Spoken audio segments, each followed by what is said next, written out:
अस्सलामुअलैकुम।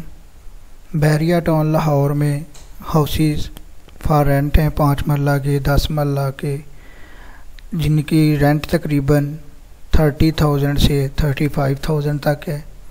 उसमें सबसे पहले इस वीक का हमारे पास ये तकरीबन 7 घंटे पहले अपडेट हुआ है। आज है 28 अगस्त 2020।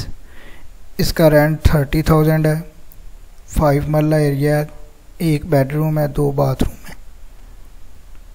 ठीक है। नेक्स्ट हमारे पास 10 मरला है, 33,000 इसका रेंट है, 3 बेडरूम है, 3 बाथरूम है। नेक्स्ट हमारे पास 12 मरला का है, ये भी इसी वीक में अपडेट हुआ है। 33,000 इसका रेंट है, 3 बेडरूम है, 2 बाथरूम है।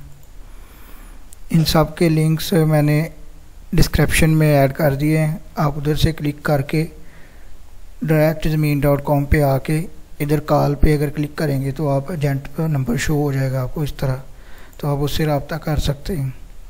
ये 35,000 है इसका। ये भी हमारे पास बहरिया टाउन में है, सेक्टर ई में। नेक्स्ट हमारे पास सेक्टर ई में है बहरिया टाउन में 6 मरला, 34,000 है।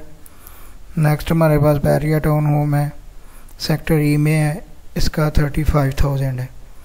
तो ये इस वीक के थे। अगर इसी तरह आपको वीकली अपडेट चाहिए, लिंक्स मैंने डिस्क्रिप्शन में डाल दिए हैं। ब्राउजिंग से आप बच जाएंगे और डायरेक्टली अपने मतलूबा होम तक पहुंच जाएंगे और एजेंट से रब्ता करके आप होम जो है वो इजीली रेंट पे ले सकते हैं। इसी तरह के अपडेट्स अगर आपको चाहिए तो इस चैनल को लाजमी सब्सक्राइब करें। शुक्रिया जी।